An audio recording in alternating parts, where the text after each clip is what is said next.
She injured her back recently and is healing from 2 hairline fractures on her spine. The T11. And you just said, God, if you're there. Wow. And I mean, God hears those kinds of prayers. Those are real surrender prayers. And He's like, you know, if you meet me here, I'll give you my life. And He did. Nobody was supposed to connect these dots. A private jet makes its final flight on September 29, 2025, destination San Diego, California. Then it disappears from the flight logs permanently. 3 homes sold, 4 properties transferred into a personal trust, a nearly $3 million beachfront condo stripped of her husband's name. All of it happening quietly, off camera, while Joni Lamb was still appearing on television and asking viewers to support the ministry. And then, 8 weeks after that quitclaim deed was filed, she was gone. Nobody inside Daystar was going to tell you this story. They were too busy producing the broadcast, so the flight trackers tracked it. The property records revealed it, the county deeds documented it, and today, for the first time, we are connecting every single dot. The jet, and the last flight nobody explained. Start with the aircraft, because this is where the timeline begins to reveal itself. Daystar Television Network operated a Gulfstream GV private jet, FAA tail number N279PH. Trinity Foundation, the Dallas-based ministry accountability organization that has monitored televangelist finances for more than 30 years, tracked this aircraft using publicly available ADS-B exchange flight data through their Pastor Planes project. What the data showed across an 18-month window was a jet making 24 round trips between Fort Worth, Texas, and Colorado Springs, Colorado, where Joni's second husband Doug Weiss was based, and 13 round trips between Fort Worth and the Destin, Florida area, where Joni and Weiss had purchased a beachfront condominium together in September 2023. Trinity Foundation estimated the total cost of those flights at approximately $769,000 in ministry funds. Commercial round-trip tickets for those same routes were available for as little as a few $100s each. Then on September 29, 2025, the jet made one final recorded flight, destination San Diego, California. After that flight, according to Trinity Foundation's tracking, the aircraft disappeared from Daystar's operations entirely. The ministry had sold it. Why San Diego?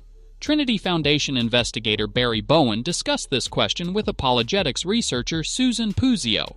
Puzio raised the possibility that the flights to San Diego may have involved visits to Oasis of Hope Cancer Center, a facility located just across the Mexican border in Tijuana that had appeared on Daystar's own programming and was known for alternative cancer treatment approaches.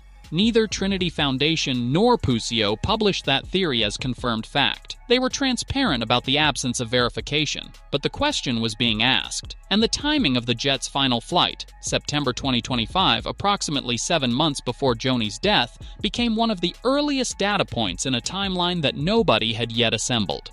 The properties: 7 homes, then fewer. In March 2025, investigative journalist Julie Roys, working with research assistants from Trinity Foundation, published a report documenting something that had received almost no public attention. Joni Lamb personally owned 7 residential properties across 4 states, with a combined estimated value of approximately $11.7 million. The list included her primary 2-story residence in Colleyville, Texas, estimated by Redfin at approximately $3.3 million, though the Tarrant County Appraisal District had placed its value at nearly $5.8 million for the 2024-2026 assessment period.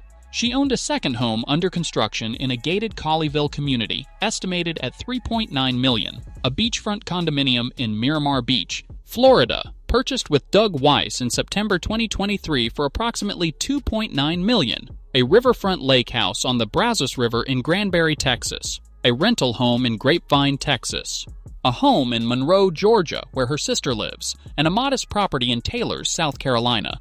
3 of those properties had been purchased after Marcus Lamb's death in November 2021.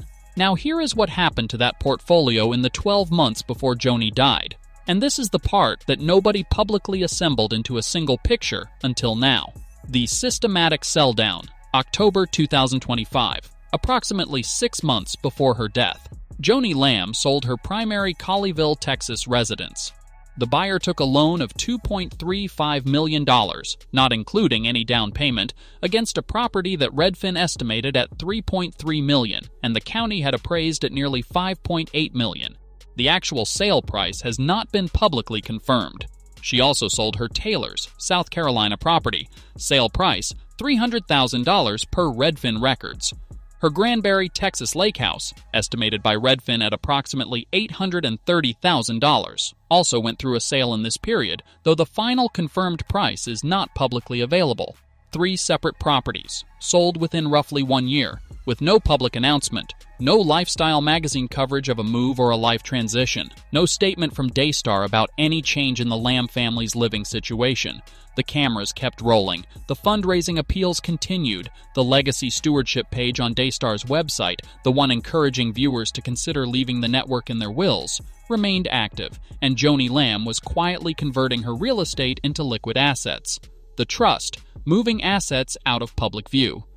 The sales were only part of the picture. Property records in Bibb County, Georgia, documented something equally significant. Joni transferred her Monroe, Georgia home, along with at least 3 additional properties in her portfolio, into a legal entity called the Joni Lamb Trust. A trust structured for this purpose accomplishes something specific. It allows assets to transfer to named beneficiaries after death without going through the public probate process. Probate is the court-supervised procedure that makes estate distribution a matter of public record. A properly structured trust bypasses that entirely. An experienced businesswoman who had managed a nonprofit organization with hundreds of millions in assets and personally owned real estate across 4 states understood precisely what a revocable trust accomplishes. She set one up. She moved properties into it. She did it quietly, without announcement, while continuing to appear on television. Nobody was watching the county deed filings. Nobody was cross-referencing the property transfer records against the flight logs and the home sales. Nobody was putting it together. Until now. The quitclaim deed, 8 weeks before she died. This is the document that, when you understand its timing, changes everything about how you read the preceding 12 months.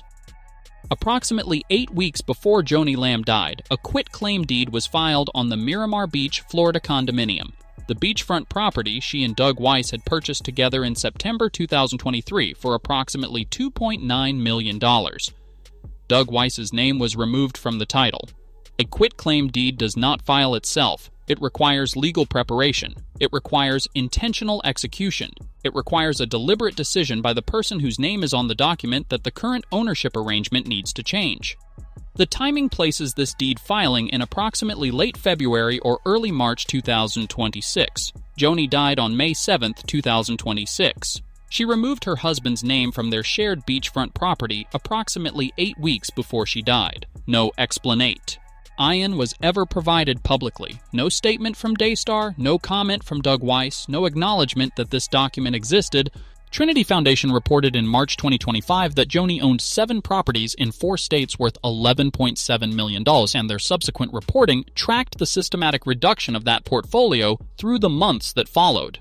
Trinity Foundation identified 3 possible explanations for the quitclaim deed in their post-death analysis.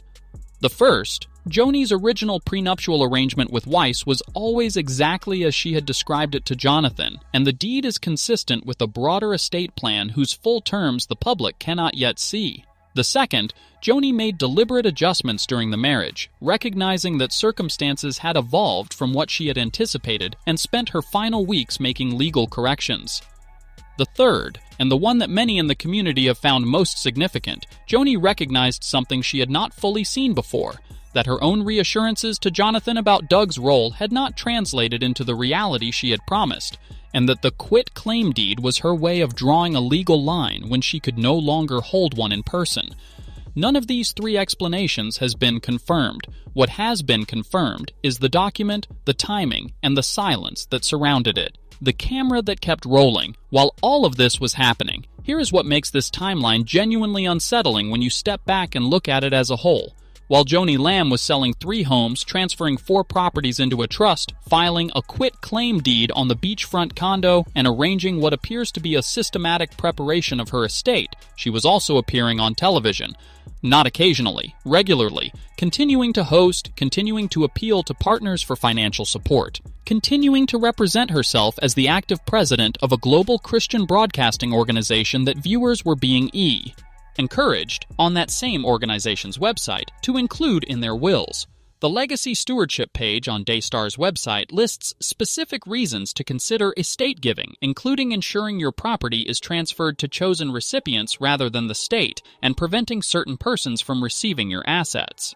Those are not abstract concepts. They are the precise legal mechanisms Joni was deploying in her own estate simultaneously. According to Trinity Foundation, while Joni avoided discussing her declining health on television, details of her illness appeared on social media.